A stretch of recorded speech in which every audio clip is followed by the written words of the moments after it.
చిట్ట చివరికి గాంధారీ శాపవశాత్తు కృష్ణ భగవానుడు శరీరాన్ని విడిచిపెట్టేటటువంటి సమయంలోనే బలరాముడు కూడా ఒక చెట్టు కింద కూర్చుని ధ్యానం చేస్తూ ఉండగా ఆయన నోట్లోంచి ఒక తెల్లటి సర్పం ఒకటి బయటికి వచ్చి సముద్రంలోకి వెళ్ళిపోతుంది.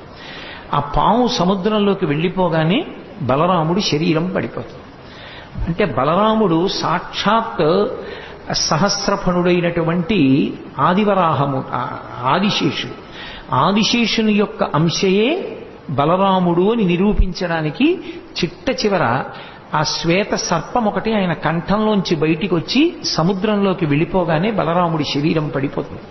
కాబట్టి బలరాముడు ఈ దశావతారాల్లో ఒక అవతారంగా ఎప్పుడూ శ్రీకృష్ణ పరమాత్మతో కలిసి ఉన్నటువంటి వాడు. వసుదేవుని కొడుకైనటువంటి కారణం చేత తమ్ముణ్ణి రక్షించుకుంటూ తమ్ముడితోటే కనపడతాడు.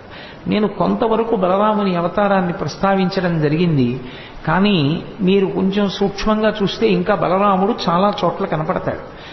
మనం ఇవాళ విఘ్నేశ్వర చవితికి చదువుకుంటున్నటువంటి కథ ఏది ఉందో అది అబద్ధాల పుట్ట. దాన్ని ఎవరు రాశారో నాకు తెలియదు, అది ఎలా వచ్చిందో ప్రచారంలోకి నాకు తెలియదు. అసలు ఆ కథ ఏది చెప్పబడిందో ఆ కథ నిజంగా శమంతకోపాఖ్యానం కాదు.